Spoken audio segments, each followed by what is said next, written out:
myself and welcome Dr. Pearce and Mr. Newman. So just so everyone's clear, we're on to agenda item number 17, the HBRIC Ltd July through August update, page 67. And I will hand this over to the Chairman. Welcome. Good afternoon, Chairman. Good afternoon, Councillors. Our report is quite brief this month. I'll ask Andrew to speak to some of the points in relation to the RWSS, but the key matter, or matters to report to you there, are that the negotiations proceeding towards commercial close are unfolding more or less as we expected, but slower than we expected. We're not too bothered by that. Our co-investor is being exceptionally careful in the process of the due diligence, and we think that's a good thing for them, it's a good thing for us and a good thing for you. So the pace might seem a bit frustrating, but we're still comfortable about all of that. One of the items that's mentioned here is the Court of Appeals decision. I'll come to that in a moment. Andrew, is there anything else you wanted to say around the investor and around water uptake or any of those matters? Oh, I'm just happy to take questions on that. So why don't we Yep. wait and hold those questions Yep. then? There are a couple of other matters that aren't covered in our report.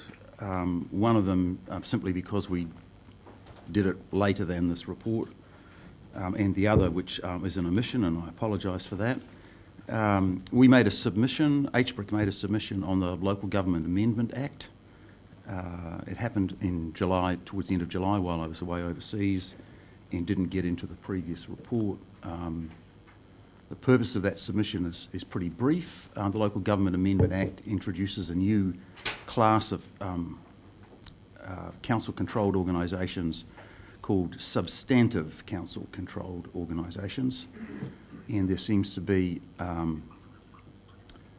a lack of definitional clarity between those organisations, which are largely to do with council-controlled organisations that provide infrastructure services, and council-controlled trading organisations. And currently, HBRIC falls into the category of council-controlled trading organisations. And a side effect of this lack of clarity is that these substantive council-controlled organisations, councils have a much stronger power to direct changes in the statement of intent of a substantive council-controlled organisation. You can request a change in the current arrangements. And the core of our submission is, first of all, we want definitional clarity about what an organisation like HBRIC will be like. Well, where would it be classified, because it's unclear at the present time. And secondly, irrespective of that, we think the power to direct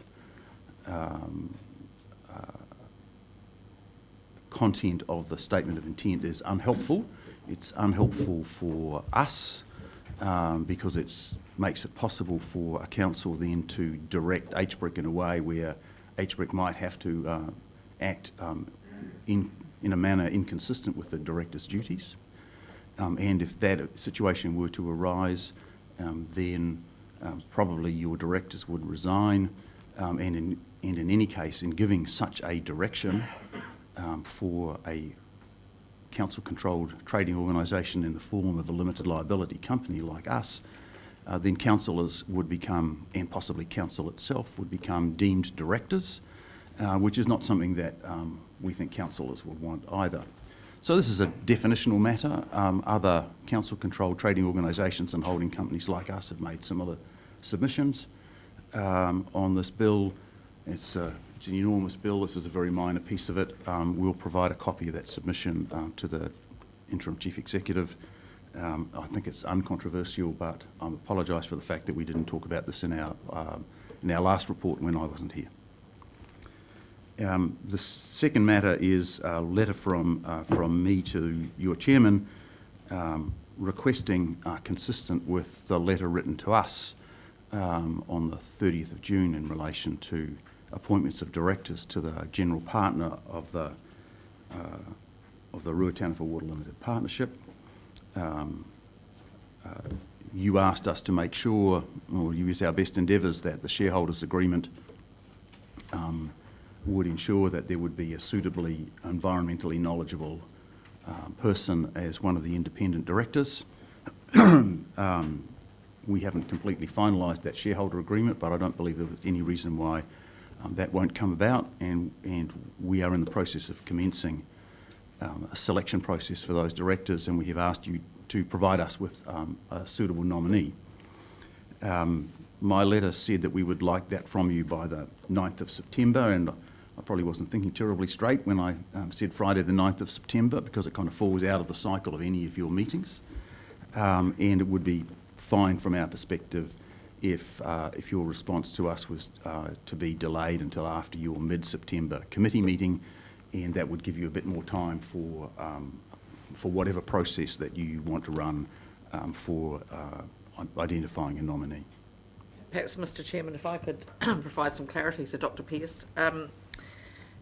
We do not have any full committee of council meeting in mid-September, so look, right. This has gone into public excluded as a late item, so it's not on the agenda front piece today, but there is an opportunity for the councillors to at least give us some guidance on whether or not there's one or more nominees, or if there's one or more, how you want to run that process. So we have got the process underway, and note that timeliness is a virtue.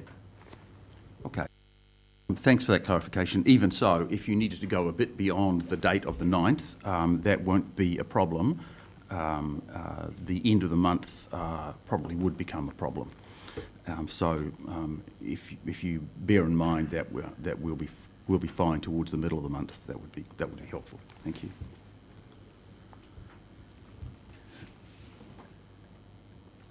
The last matter is obviously the announcement this morning of the Court of Appeal's decision on the Forest and Bird appeal on the land exchange.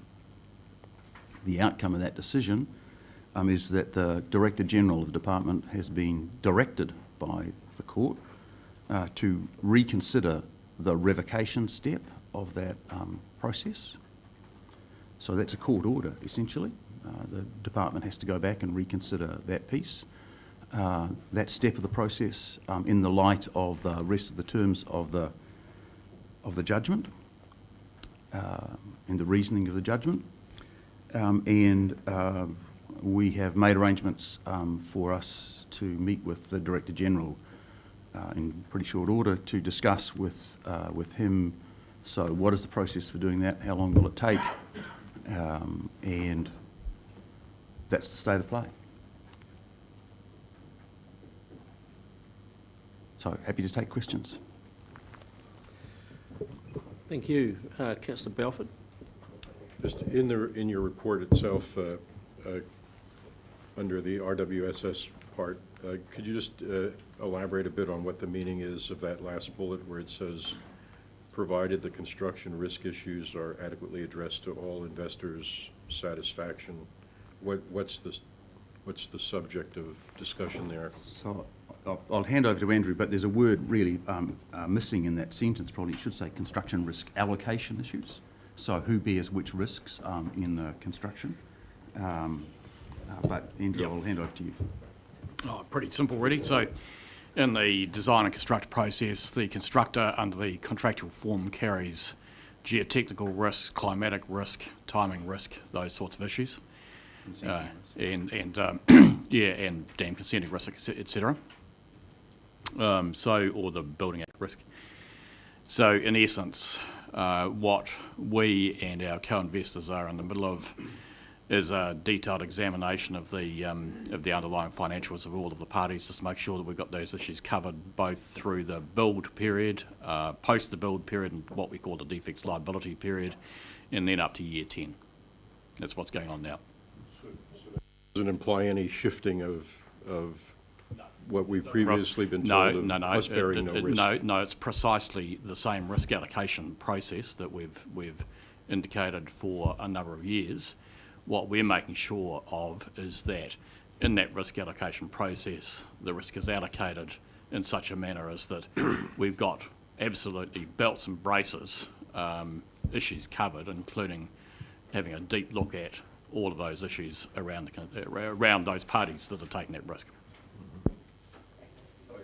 If I can add a little bit, I mean, ordinarily in due diligence on this kind of process, the parties who are investing want to be sure that parties who are taking certain risks, so on a fixed price, fixed time, building that construction job, that they've got adequate balance sheet strength and adequate liquidity and all those kinds of things, so that when they say that they're taking that risk, you can be sure that they're in a position to pony up the money if an event happens.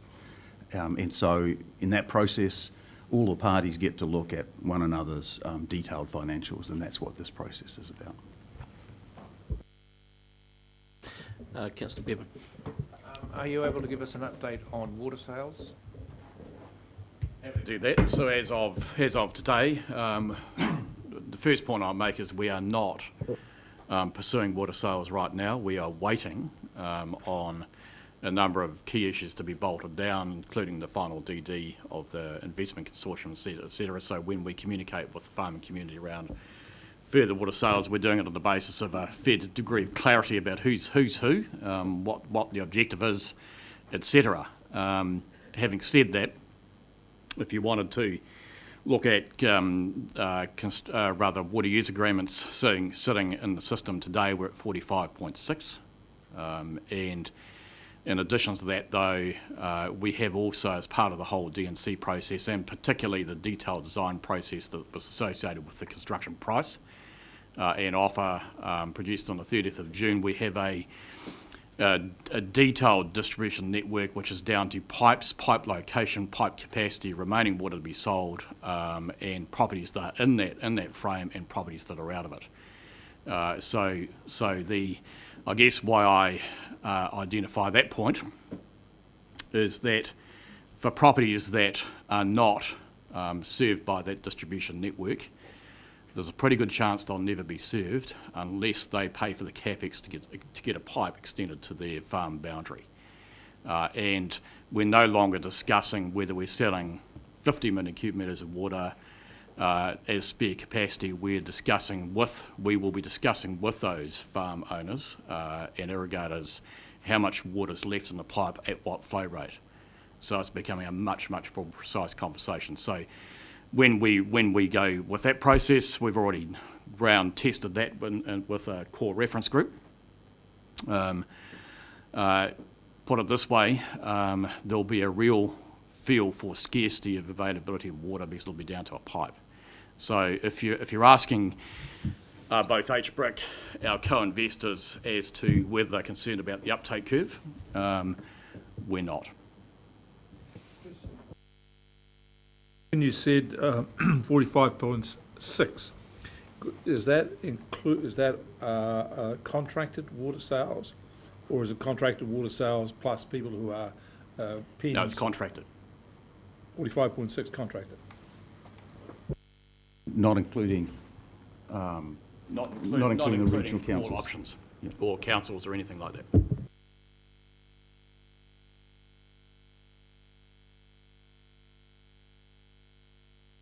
Councillor Belford. Just turning to the legal situation, from your remarks, it sounds like step number one is for you to understand what a sort of redo of the process would entail if Doc has to have some sort of rehearing process or whatever.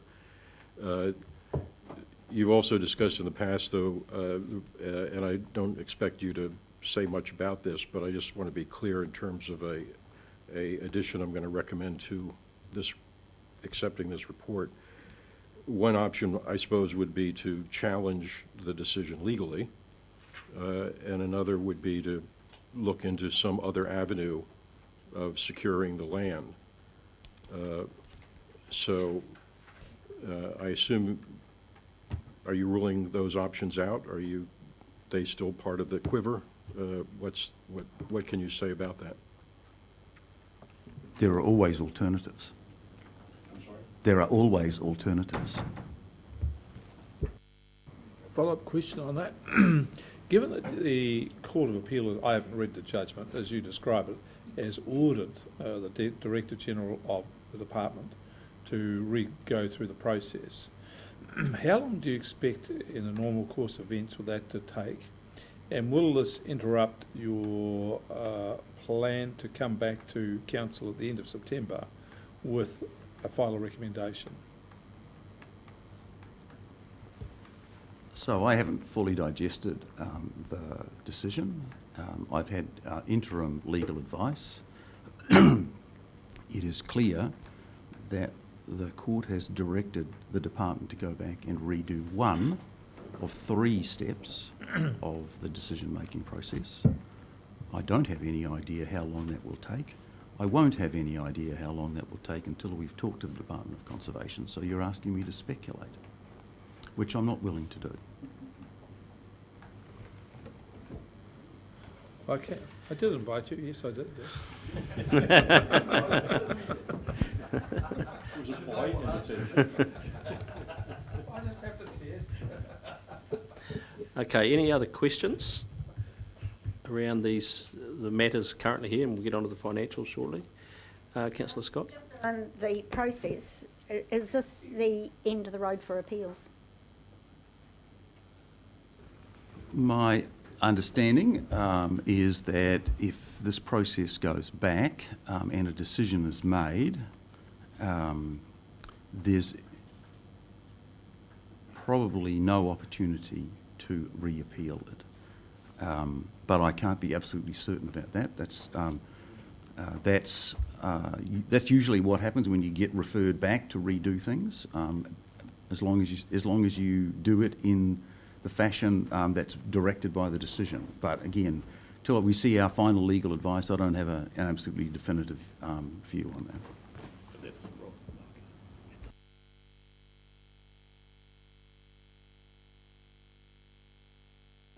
Could I invite you to speculate again? You may choose not to, but I'll be a bit more upfront about it on this occasion. What would you anticipate your timeline to be to gather your legal advice on what the options are and choose whether or not to appeal yourselves to the Supreme Court or to simply let the Director General of Conservation carry out his duties as directed by the court? And have made an assessment about that in terms of how your plans would unfold for HBRIC at the time. Would you expect that to be within a fortnight, within a month? So my understanding is that the department could appeal this decision, and it has the normal number of working days in which to do that. Whether they go in that direction or whether they do as directed is entirely up to them, and I won't have any information about that until I've met them. There are alternatives, as I said, in response to Councillor Belford, and depending on the pace with which some of those other alternatives might be able to be implemented, we might be able to stick to the current timeline and we might have to extend the timeline. Once again, you're asking me to be very speculative about a whole range of things that are substantially outside my control. Councillor Graham. Excuse me, Councillor Graham. Thank you. Yeah, Andy, I understand that Hito Takatini last night had a vote not to invest any of their treaty settlement money into the Ruataniwha project. Your thoughts on that, and how does it affect you? Well, you're privileged to privy to information that I'm not aware of, but if Hito Takatini decide to not invest in the Ruataniwha, then that's their decision and it's their decision alone, and neither you nor I are in a position really to speak about their decision. So is there any truth to the rumour that other iwi outside of Kahungunu are interested? Yes.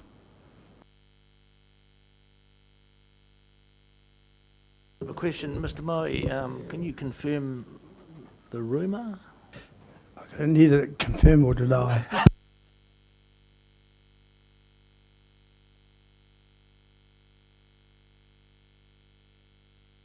Sorry, any other questions before we get into the financials? Okay. Right. Oh, Heath Ledger's there, is he? Right, okay. Do you need to come up, Heath, or should we just see what the questions are? Or he's quite comfortable back there. Good on him. Okay. Any questions around the expenditure then?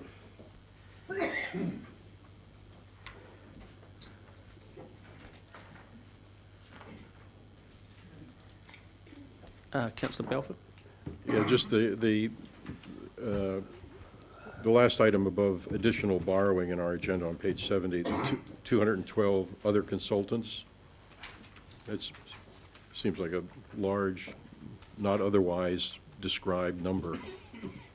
What kind of consultants are those? Perhaps Mr. Cordwell could give some clarification.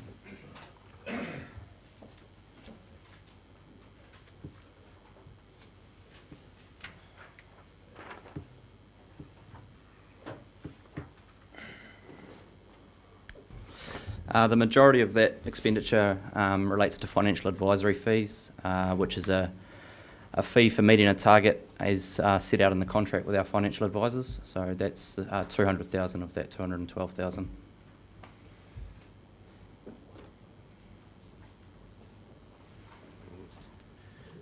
Thank you. Other questions? Any further questions? I'm going to move the adoption with an amendment. Chairman, I've got one other matter Okay. before Councillor Belford. Sorry, I just need to return to the to your nomination process for a director. We have already started to look at a long list of other people who would fulfil the environmental knowledge requirements and reputational requirements for this role, and there are already some very strong candidates there from outside the region, and your letter says there's a preference for somebody inside the region. So the shareholders in making these appointments, I'm sure, will want to have a very strongly qualified and recognised environmental person, and would not want to be in the position of having to make too big a trade-off between that set of capability and the fact that they're a Hawke's Bay resident. So just can I suggest that you turn your minds very strongly to providing somebody who has got both legs of that description, that they're local and that they have a very high level of credibility and knowledge. So that's all I need to say. On that, given that we are going to have a public excluded discussion of this today, correct?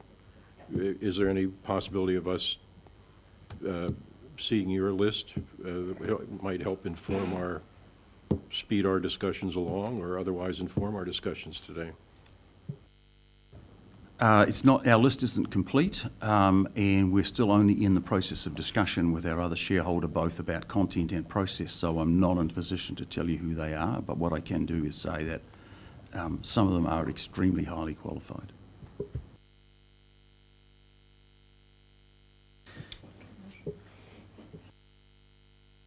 So any other questions? Councillor Scott?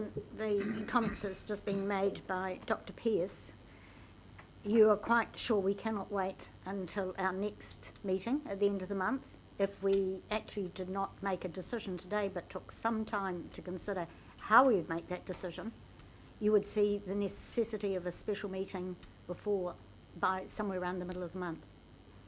Can you give us a little bit more guidance as to time? Excuse me. I think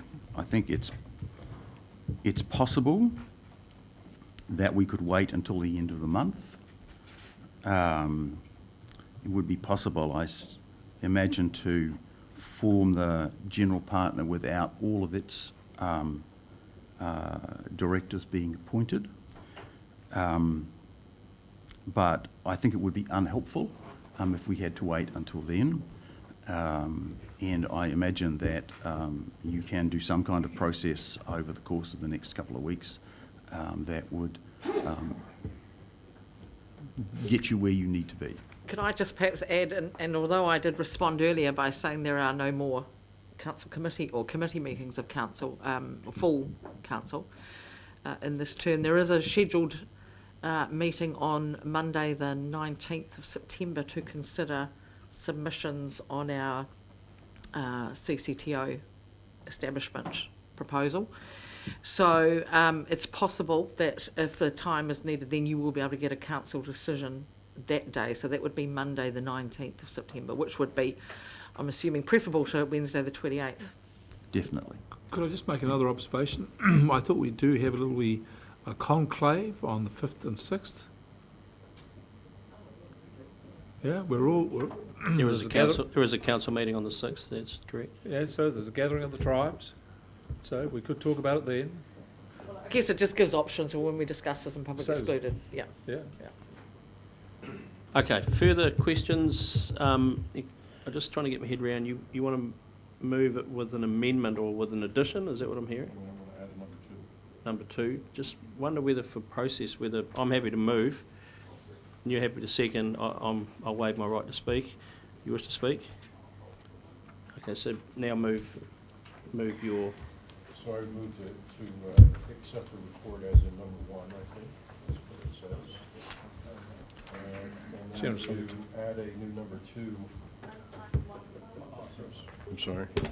To add a new number 2 that says, it would read, and I'll give you this, that before proceeding, HBRIC present for council approval any plan to appeal or otherwise seek to secure the Ruahine Forest Park land.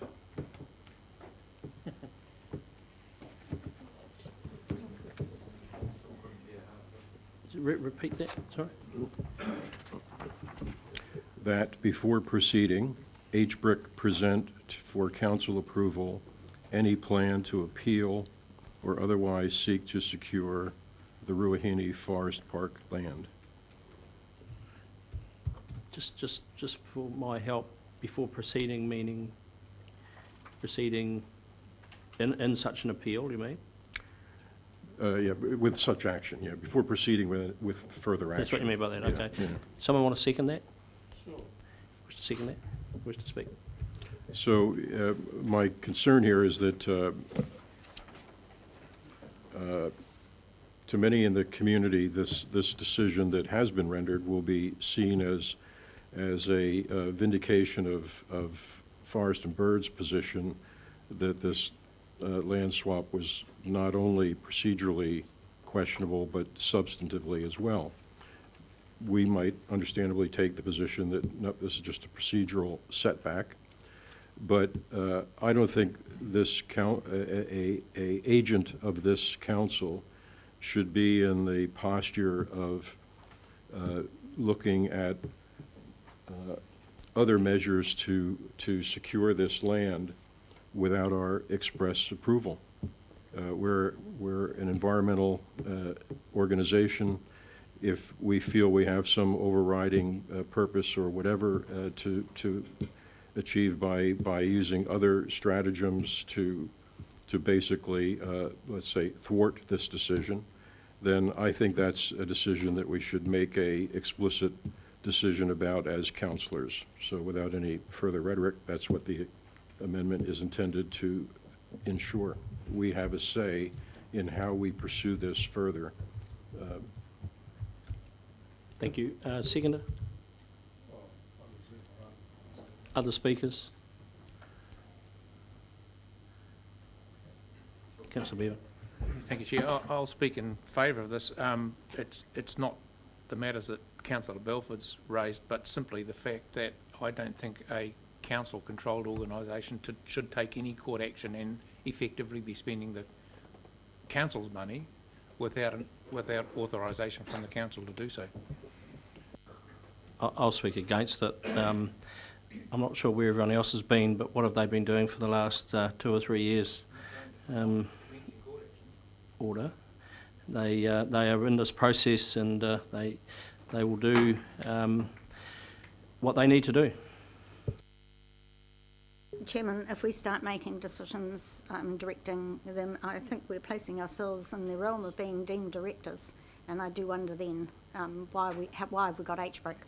We have actually got set them up. We've got an agreed SCI, and this decision, it's not being thwarted or anything, as far as I can, and I haven't read it, but as far, or even looked for it, but as far as I can tell, probably directs them on the one weakness that was identified by Judge Mr. Justice Palmer, and it's not a case of thwarting it, it's a case of getting the process right.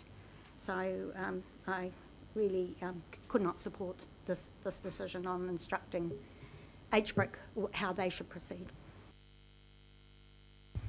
Councillor Graham. I guess it's obvious that I support this amendment. I would be horrified if an action such as under the Public Works was taken without reference to the governors of this council who represent the people of this region. So if such an action was just taken by a company that we own 100%, and I take Councillor Scott's view that we have our directors of that company, but there are certain things that shareholders do want to be involved in, and that would be certainly one that I would want to be involved in. We don't always agree with all the decisions of the council, and sometimes, like last night, I had to sit in silence, and there's a few things I would have liked to have said as well, but not the environment with my staff up there defending a certain situation. So, sometimes you've got to be quiet, but there are moments in time when heavy governance issues, we need to be consulted. We represent the people of Hawke's Bay, not our directors. Wish to exercise your right? Well, I'd like to thank Tom for bringing this to the meeting. I guess there's going to be two sorts of views about this. And you've heard them expressed here. One is that this is an entity which is owned 100% by the council, and whatever it does will reflect on this council. We cannot separate that. This is a public entity, and therefore there are public entity standards which are apply. On the other hand, the chair argues that we have an independent company to do work on our behalf, and we give them independence, and they need to do independently what they have to do. Just the two sides of it. I would have thought that the test here, though, was before HBRIC embarked upon any significant activity in this area, it would have consulted us and told us what their intentions were, and our views would have been taken into account. I would have thought that's what they should do as a matter of course, and that's what I regard Tom's resolution as saying. This is a come and see us before you do anything significant which may alter the balance here. Whether you agree with our views or not will be entirely over to you. But there's not, what the resolution is saying is not carte blanche. And I support it in that. Mr. Summer? Yes, this is a decision that's been given, or an appeal that has been given national significance by its instigator, Forest and Bird. There are many, many, many eyes upon this that reach beyond the fate of this particular dam, and so it's a matter of consequence far beyond whether this particular project proceeds or not. And to me, that is one of the reasons it elevates it to something that we should actually make an affirmative decision about if we are to pursue any other action on the matter. But secondly, just from a public perception standpoint, this will be interpreted as if we are to ultimately sanction further action, a legal appeal or use of the Public Works Act or some other stratagem, we will be seen as pursuing a land grab. That's what it will be perceived as. And if that's what we want to do, then we ought to have the chutzpah as 9 councillors to say that's what we want to do. Thank you. Well, I'll put the motion in. All those in favour, please raise your hand. And against. The amendment is lost. We go back to the original motion. You like that recorded? Okay. Those in favour? When you take the show of hands, you're recording it. Well, it's because some of us are louder than the others. It's to try and get a handle on who's doing what, Councillor. And there was a call for division, yeah, absolutely. And against. Thank you. Okay, so we go back to the original motion. Any further speakers on receiving this report? Thank you. I'll put that motion then. All those in favour, please say aye. And to the contrary, no. Carried. Thank you, gentlemen. And we'll be in touch.